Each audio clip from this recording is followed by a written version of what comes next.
Katulad sa karamihan sa inyo, nagsimula din ako na walang kaalam-alam sa pagmamanukan. Iba kasi ang gusto ko dati, ang mag-focus lang sa trabaho ko sa office kung saan may regular na salary naman ako. Kasama na yung pagsiservisyo ko sa publiko at syempre, nakahalubilo ko pa ang iba't ibang tao at mga namamahala sa ating bayan. Kung may holidays naman at long weekends, nagta-travel ako para ma-explore ang bagong mga lugar. Umakyat ng bundok, pumasok sa kuweba, mag-swimming, underwater exploration, falls hopping, at marami pang iba. Ngunit unti-unti nag-iba ang hilig ko simula nung may nagbenta sa akin ng 2 manok, isang pullet at isang stag. Lutuin ko sana yun kaso umatake ang allergy ko kaya hinayaan ko muna. Naisip ko, paramihin ko kaya to. Sa totoo lang pagdating sa pagkain, isa sa paborito kong kainin at palagi kong hinanap-hanap ay ang lutong chicken, pati ng aking pamilya. Pag may birthday, automatic na yun na special request nila tinulang manok na may papaya at sili. Ako pa nga inuutosang maghanap ng binibentang manok eh. Pero akala ko hanggang doon na lang yun. Di ko naisip ang mag-alaga ng manok at pasukin ang mundo ng pagmamanukan. Hanggang sa nangitlog yung manok na binenta sa akin. Yung isang itlog, naging 2, naging 12, at nakapagsisiw ako. Nung time na nakita ko ang mga sisiw, na-inspire na akong bumili pa ng ibang inahin. Ito pala yung first ever na hulungan ko sa pagsisimula ng manukan dito sa likod ng bahay. Sira-sira na siya pero ginagamit ko pa as quarantine facility sa mga nagkakasakit na mga manok. Dito nagsimula yung lahat. Dito nagpisa yung pinakaunang sisiw ko. And from isang sisiw dumami, from 12 na sisiw dumami. Yun ang pagsisimula ko na walang kaplano-plano, bigla lang at dire-diretso. Dumami naman, pero wala talaga akong alam sa mga bagay-bagay. Kaya ayun, sobrang exciting sa lahat ng first ko dito. First time na magpakain ng mga manok, first time na mag-alaga ng mga sisiw, first na magpalimlim ng itlog gamit ng incubator na di ko alam paano i-operate. First time na paggamot ng mga may sakit at nung time na yun, minsan, nasusurpresa na lang din ako na sunod-sunod ng pagkamatay ng sisiw. At kahit ng mga manok, nakakawalang gana minsan, nakaka-disappoint. May mga panahon din na pag pinalimliman lang ng inahin ng mga itlog, maraming bulok na naiiwan sa kanilang nest. At nung point na sobrang excited ka na magbenta ng manok, at nung tinimbang, napatanong ka na lang, yun lang, ang gaan niya tapos ang lakas kumain nun ah. Lugi yata ako nito. Pero sabi nga, experience is the best teacher. Sa loob ng 4 na taon, marami na rin akong natutunan. Base sa personal experience ko, pag-effort sa mga research na ginagawa ko sa internet man o sa libro. Click dito, click doon, search dito, search doon. Ando naman si YouTube at saka si Google. Pagbabasa na rin ng mga libro tungkol sa manok. Sa pagbisita din ng mga manukan at pagtatanong sa mga experts at may matagal na experience sa pagmamanukan. At pag-a-attend ng seminar. So sa videong ito, ibabahagi ko sa inyo ang top 10 lessons na natutunan ko sa pagsisimula ng manukan. Magagamit ito sa mga nagpaplano pa lang, kaya keep on watching. So ako pala si AJ, yung kaibigan nyo na maghahatid sa inyo ng mga bagay na baka makakatulong sa inyo. Ako ang Wandering Soul at welcome sa akin channel.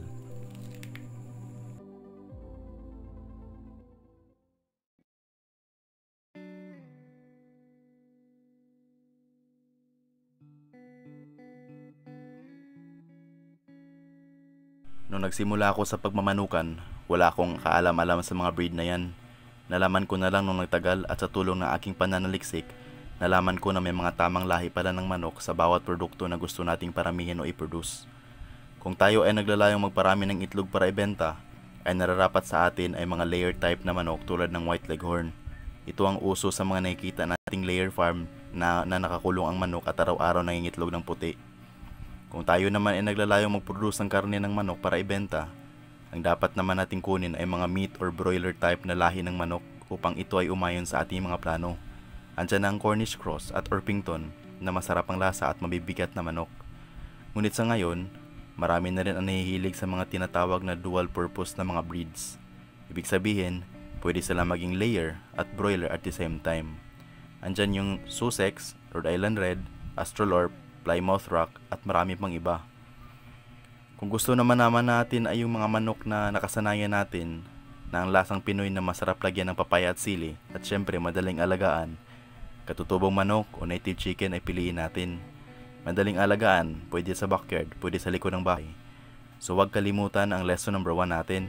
Siguraduhin alam ang breed or lahi ng manok na iyong paparamihin bago magsimula ang iyong manukan.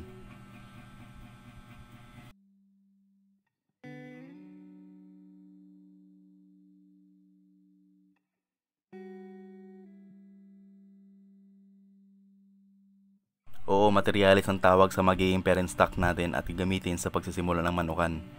Dito papasok ang tamang pagpili ng tandang at inahin na napili nating breed. Sa mga magsisimula pa lamang, nauusong bumili ng tryo kung saan may isang tandang at 2 inahin. Ngunit panahon sa pagtitipid ngayon, kaso di pwede na nakuha natin ay mga sakiting materialis. Usually kasi sa beginners, di pa natin alam kung ano ang babantayan sa pagpili. Yung pagkakamali ko dati, tanggap lang ako ng mga inahin na binibenta sa akin. Nakabili ako ng materialis na problemado, hindi malusog at sakitin. Meron din namang mga inahin na hindi marunong mag-alaga ng sisiw, nangangagat at tinatapakan yung sisiw niya. Sa usaping ganito, ang pinaka-safe na gawin natin ay kumuha ng materyales sa taong kilala natin. Ang tunay kasi nakakilala ay tapat at magsasabi ng totoo hinggil sa kanyang palahi at pagbibenta. Maiba rin naman ganyan na sobrang mahal na presyo ang sasabihin at sasabihin niya na magandang brito kasi ganyan kasi ganito. Pero sa totoo pala, overpriced yun. O kaya naman pala wala talagang alam sa klase ng manok na binibenta. Humanap tayo na nagbibenta sa atin na sa tansya natin ay may alam sa magmamanok at pagpapalahi. Kaya mas maigi kung itong kaibiganin o kaya gawing suki. Kaya yun ang lesson number 2, humanap na mapagkatiwalaan o kunan ng materyales ng manok.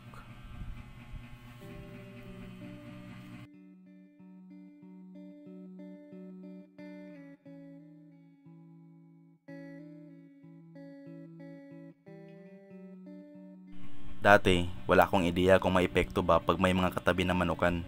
Para sa akin kasi maganda yun, kasi makapag-visit sa kanila madalas. Pero later, nalaman ko na ang sitwasyong ito ay mahirap kasi ang katabing manukan ang posible na magdadala sa sakit sa ating manukan. Kaya sa magsisimula pa lamang, piliin ang lugar na malinis, madamo, walang katabing chicken farm at syempre, walang katabing may masasamang balak. Mas maganda rin yung malapit lang sa inyo para hindi gastos sa pagbiyahe o kaya madali ka makabisita doon. Pero kung baguhan ka at may space naman sa likod ng bahay, pwede ang backyard farming pero habang dadami sila, kailangan na rin ng malaking space. Kung meron ka nang napili, dapat ay panatilihin itong malinis upang maiwasan ang sakit o peste sa ating mga lagaing manok. Ang pagpapanatiling malinis ng ating galaan ay nakakatulong din na maiwasan ang mga hayop na maaaring makapinsala sa ating mga lagaing manok tulad ng ahas. Kailangan din lagyan ng bakod o net ang paligid upang makasigurong ligtas sa anumang hayop sa ating mga alaga. So tandaan, ang lesson number 3 natin, piliing mabuti ang lugar o lokasyon ng inyong napiling.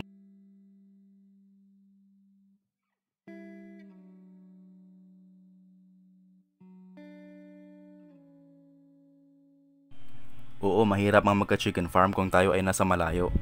Sa pagmamanukan kasi, kung ikaw ay nasa malayong lugar at hindi personal na nagmamanage, ang pinakamalaking problema ay ang maghanap ng mga tao mapagkatiwalaan. Maaari kasi ang mga tao makuha natin ay hindi mapagkatiwalaan dahil maaring magnakaw o magloko. Maaari ring matino sana pero kulang naman sa kaalaman hinggil sa pagmamanukan o kaya tamad o walang sikap. Alinman sa dalawang uri ng tauhang yon ay makakasama sa ating manukan. Ang mas malaking problema pa ay kung hindi na nga mapagkatiwalaan ng tauhan, hindi pa natin alam na ganun pala. Tuloy pa rin ang ating tiwala. Naku po, delikado yun. Ubos tayo pag ganyan. So mahalaga na dapat alamin natin ang operasyon at ang nangyayari sa ating manukan at maituwid ang mga kakulangan sa ating operasyon.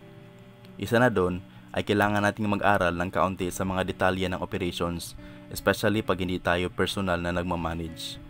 Tulad ng cost of feeds, yung gastos doon para sa mga feeds ng sisiw at malalaki, o kahit ng alternative feeds, yung gasto sa gamot, sa vaccines, at yung transportation expenses pag bumili ng mga kailangan sa farm, gasto sa kuryente, sa tubig at iba pa. Alamin din kung more or less ilang kilos ng feeds ang makukonsume ng mga manok o kaya anong vaccine ang kailangan. Kung may kaunti ka kasing alam ng mga ganito, makakuha ka ng idea kung tugma ba ang gastos mo sa dami ng manok mo. At syempre, pinakamahalaga ay ang kumuha ng tao na may sapat siyang kaalaman at kakayahan, o kaya willing siyang matrain, willing siyang matuto, at kahit mang basic man lang sa pagmamanukan. Turuan mo na rin ng mga basic, yung mga techniques at technology, at i-maintain ang constant monitoring. May internet naman eh.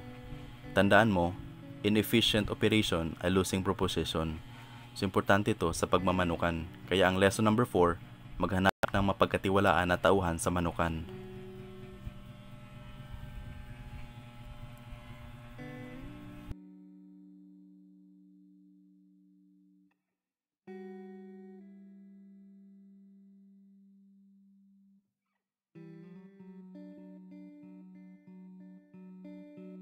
Mas makakabuting kumuha ng kaunti sa unang beses na mag-aalaga. Ito ay upang maiwasan ang pagkalugi o pagkamatay ng iyong mga alagaing manok.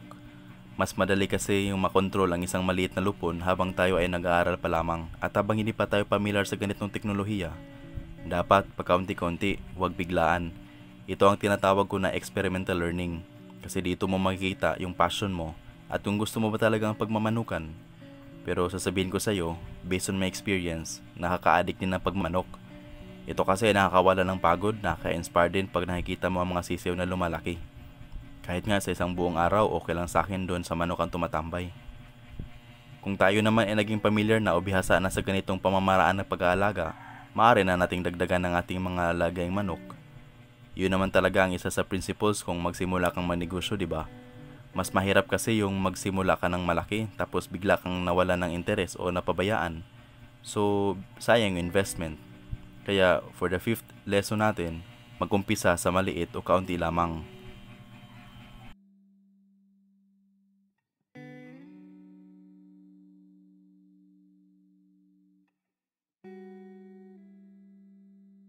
Ang paggawa ng bahay ng manok ay importante upang sila ay maayos na mabuhay, huwag mabasa ng ulan at magkaroon ng pahingahan kung saan may sagana at sariwang hangin at sikat ng araw. Mas makakabuti ring ilagay ito sa malamig o malilim na lugar upang mabawasan ang init ng panahon kung tag-araw. Siyempre, lagyan ng pugad sa kulungan at dun sila mangingitlog. Ito ay maaaring yari sa lokal na material at yung mga dahon ng kakawate o alagaw ay sinasapin sa mga pugad upang mapuksa o maiwasan ng mga kuto at hanip ng manok. Maglagay na rin ng hapunan o roost at dapat ito ay ligtas lalo na sa gabi. Kailangan ng mga ito lalo na sa panahon ng tag-ulan. Dapat rin ay may sapat na espasyo ang bawat isang manok upang maiwasan ang overcrowding. Gumawa na rin ng palakihan ng mga sisiw or brooder house. Ito ay isang kulungan ng mga sisiw mula sa pagkapisa hanggang sa gulang na maaari na silang mabuhay ng walang dagdag na init. Dito pinangangalagaan ng mga sisiw laban sa ulan, malakas na hangin, bago-bagong panahon, at mga hayop na maaaring makapinsala sa kanila. Dito pinaparisan ng tao ang uri ng pangangalaga ng inahing manok sa kanyang mga sisiw. Ang brooder house ay kailangang maluwang at madaling linisin. Ito ay maaaring ilagay sa silong ng bahay o lugar na maginhawa para sa mga sisiw. Kinakailangan din na may tamang init sa loob ng brooder house sa panahong hiwalay ang mga sisiw sa inahin. Kaya tandaan ang pang-anim na lesson, gumawa ng maayos na housing.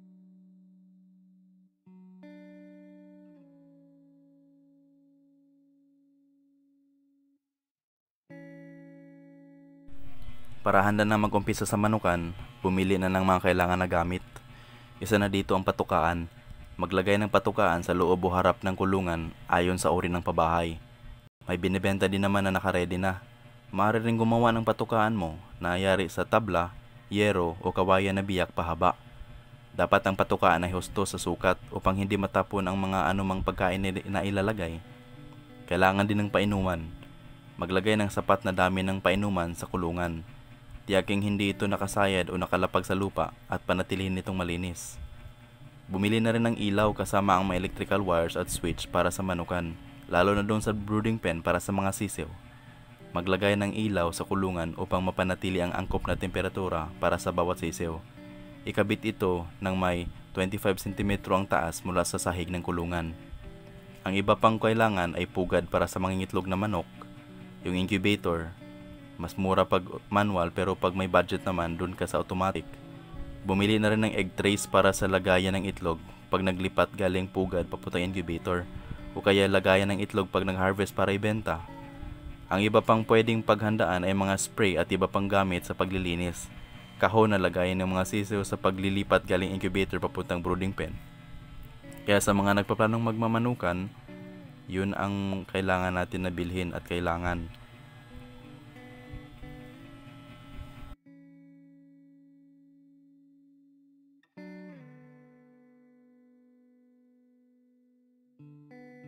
Paghanda na ang manukan, bumili na ng tamang materialis na manok para simulan ng lahat. Ito pala ang batayan sa pagpili ng inahin. Una, marami at maagap mang itlog.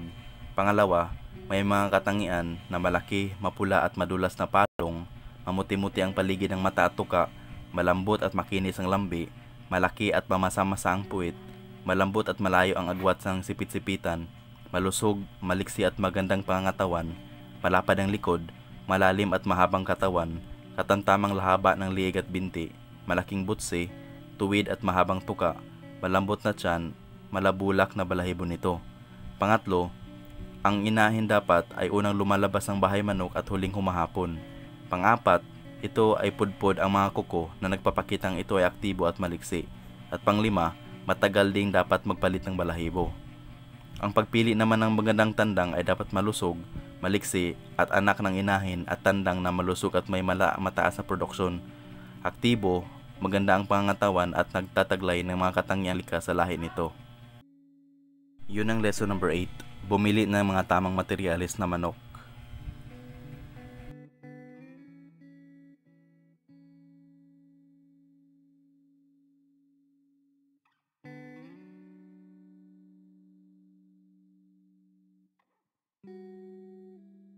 Dapat isalang-alang ang pagkain ng ating mga alagang manok.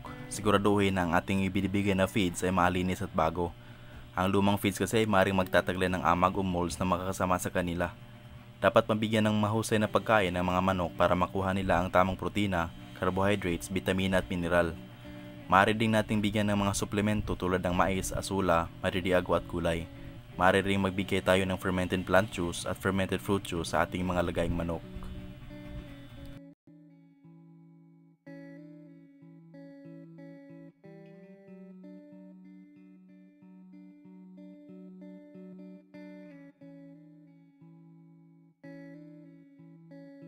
Importante sa ating pag-aalaga ang kaalaman sa gamot sa mga sakit ng manok.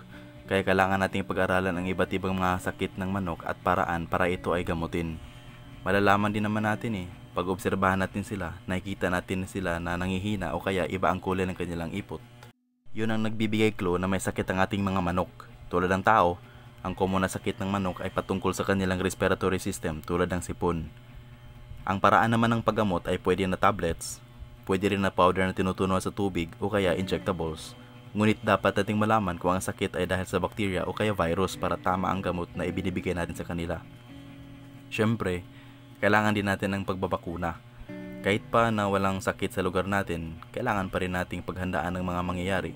Hindi kasi natin alam at kontrolado ang panahon Dapat nating pag-aralan ang sarili nating vaccination program simula sa sisiw pa lamang hanggang sa malaki na ito.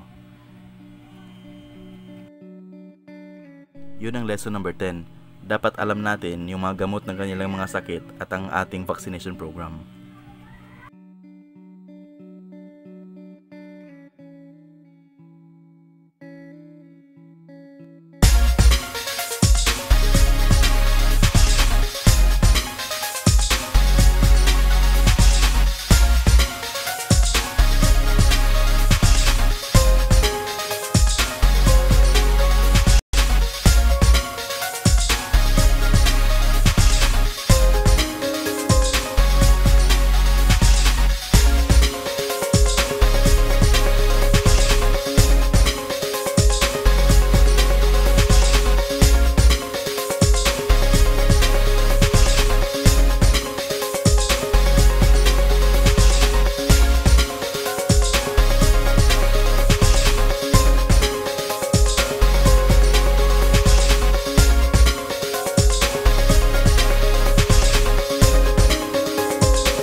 doing so.